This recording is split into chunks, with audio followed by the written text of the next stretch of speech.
was July 1945. Harry S. Truman was bound for Europe at a meeting of the Grand Alliance, a coalition of the three leading Allied powers of World War II.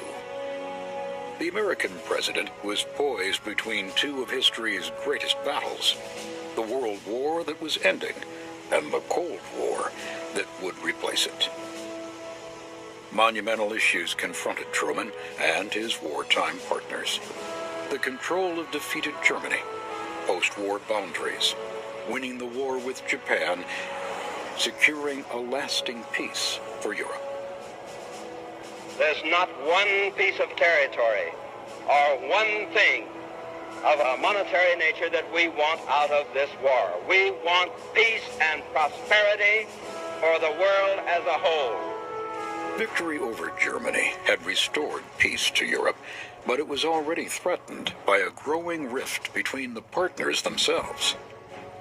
At the Potsdam Conference, President Truman and British Prime Minister Winston Churchill were on one side of the divide, determined to secure political freedom and democratic governments throughout post-war Europe. Their partner, the dictator of the Soviet Union, Joseph Stalin, had other plans. Well, what was the first thing you remember hearing about, like, the conflict of the Soviet Union and the U.S.? Well, the first thing, I think, Kennedy and Khrushchev were going back and forth, and of course that's when the atomic bombs were prevalent and so on, and they had I believe, I may be wrong on this, but it seems to me they had it was either in the United Nations or one of the presidents or Khrushchev visited the country. But anyway, they got in an argument and so on and so forth.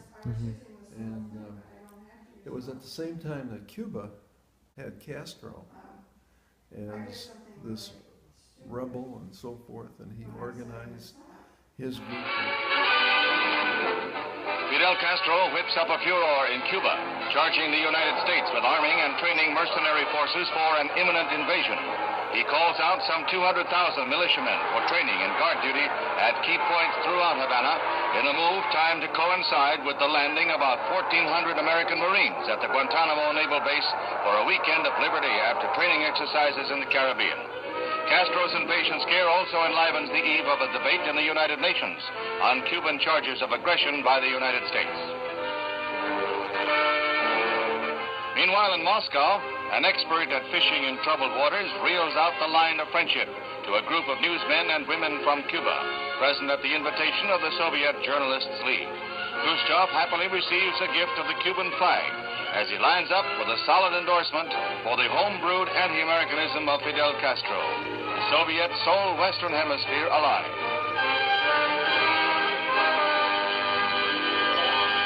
Castro was a dictator in Cuba and had the support of thousands of people in his country, which he then took advantage of and wanted to invade the other Dominican islands in the Western Hemisphere. Although he wanted to be well known around the world, he had a perfect partner, the communist leader of Russia, and here are some things that he also achieved.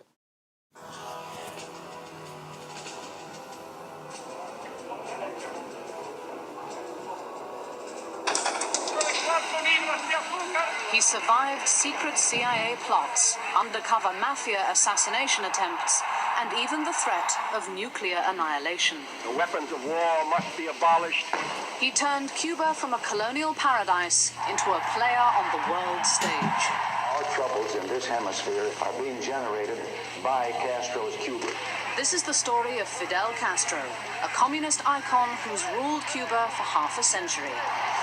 A dictator only 90 miles from U.S. shores, who's outlasted 9 American presidents. Besides the dictatorship of Castro, many people in Berlin and Europe were caused trouble by a wall that was built by the Soviet Union, which separated many family and friends. Here's what Ed has to say about this. I remember that that was another big turmoil. I don't know if it was about the same time, but anyway, that's when after the Second World War. Of course, because the Russians and the Americans both got into Germany about the same time and so forth, and Berlin was a prize, they decided that part of it would be controlled by Russia and part of it would be controlled by the Americans. And then the Russians wanted to make sure, so they put in the Berlin Wall because I guess they were a little oppressive or meaner to the Germans than on the American side, and they realized that they were going to lose a lot of the Germans because they didn't want to go. The Berlin Wall evolved from a temporary border of barbed wire fencing to a heavy fortified concrete barrier with numerous guards, tank traps, and other obstacles. It encircled the city of West Berlin and stretched approximately 100 miles. The wall was 11 to 13 feet high. Over 100,000 people attempted to escape over the wall. Between 5,000 to 10,000 people succeeded. Approximately 200 people were killed while trying to escape. Many of them were shot by guards or had a fatal accident. Although the Berlin Wall separated many family and friends in Berlin, Ed Buckman wanted me to share a story about his personal friend, Gordon C. Beadle, which him going to war crushed him, but he wanted me to share this with you, and this is what he had to say about it. As a high school friend or a school friend of hers from when she was much younger, who had a son about the same age, and said, "In Vito, live here, and I'll pay you a little something." So that's what happened. And Vito lived with these other people. He'd see his mother now and then, but he really feels these other people were like his mother and father.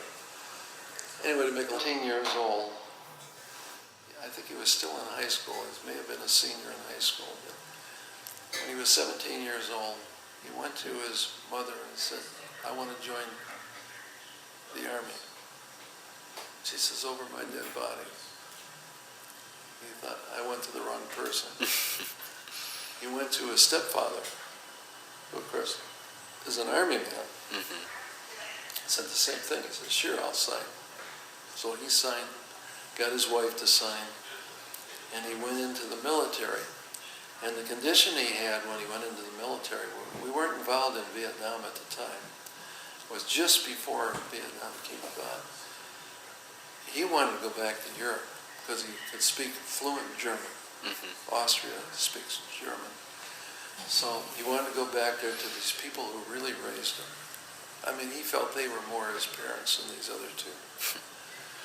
So anyway, when he went and saw the recruiter, he said, "Now, I want to join, but I want to make sure that my overseas duty is in Europe."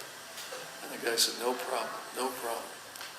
Well, after he got through with basics, Vietnam had started. Gordon C. Beadle was the leader of 8 men in Vietnam. He specialized in getting rid of enemy booby traps by using his own explosives. Although this was a very hard and difficult job, he still managed to get rid of thousands of enemy mines. Although he was a very good leader, he lost his right leg, which led him to retire in 1969. The term Cold War is a description of a state of the world during a certain period. What this meant is that rather than fight each other directly in what would have probably led to a nuclear exchange, the US and the USSR engaged in a number of proxy wars around the world. For example, Beadle fought in the Vietnam War, which was also a proxy war, which the US backed up South Vietnam and the USSR backed up North Vietnam. Because of it being a proxy war, there were thousands of casualties, but the US and the USSR never fought face to face. The Cold War was a very scary time and era for many people. Although the UN declares that world peace will soon be achieved, many of us would ask if it is actually possible when there are still nuclear weapons around.